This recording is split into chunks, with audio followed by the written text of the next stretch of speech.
Industry ఇటీవల కాలంలో విభిన్నమైన కథలతో మంచి గుర్తింపు తెచ్చుకుంటుంది.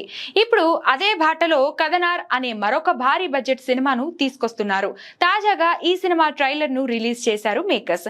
ఈ ట్రైలర్ చూస్తుంటే ఇది రొటీన్ చిత్రాలకు భిన్నంగా ఒక సరికొత్త ఫ్యాంటసీ ప్రపంచంలోకి ప్రేక్షకులను తీసుకెళ్లేలా ఉంది. ట్రైలర్ ప్రారంభం నుండే ప్రేక్షకులను తన వైపు తిప్పుకునేలా dark theme and rich visuals తో డిజైన్ చేశారు. చాలా సహజంగా ఉన్న సినిమాటోగ్రఫీ ఈ చిత్రానికి ప్రధాన ఆకర్షణగా నిలవనుంది. కల్పిత ప్రపంచాన్ని సృష్టించడానికి చిత్ర యూనిట్ పడిన కష్టం ప్రతి ఫ్రేమ్ లోనూ స్పష్టంగా కనిపిస్తుంది. సినిమాటోగ్రాఫిక్ పనితనం ఈ మిస్టరీ కథకు ప్రాణం పోసిందని చెప్పవచ్చు. భారతీయ సినిమాల్లో విఎఫ్ఎక్స్ విషయంలో తరచుగా విమర్శలు వస్తుంటాయి, కానీ కథనార్ ఆ విషయంలో ఆశ్చర్యపరిచింది. ఇందులోని సిజిఐ వర్క్ చాలా క్లీన్ గా మరియు సహజంగా ఉంది. ఎక్కడా గ్రాఫిక్స్ అతిగా ఉన్నాయనే భావన కలగకుండా కథలోకి లీనమయ్యేలా ఉన్నాయి.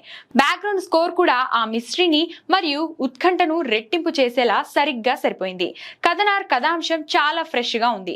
ఇది ఒక రొటీన్ మాంత్రికుడి కథలా కాకుండా వైవిధ్యమైన స్క్రీన్ ప్లేతో సాగేలా కనిపిస్తుంది. భారతీయ జానపద కథలను ఆధునిక సాంకేతికతో జోడించి మలయాళ మేకర్స్ చేస్తున్న ఈ ప్రయత్నం నిజంగా అభినందనీయం. జయసూర్య సరసన అనుష్క శెట్టి కీలక పాత్రలో నటిస్తుండటంతో ఈ సినిమాపై తెలుగు ప్రేక్షకుల్లోనూ ఆసక్తి నెలకొంది.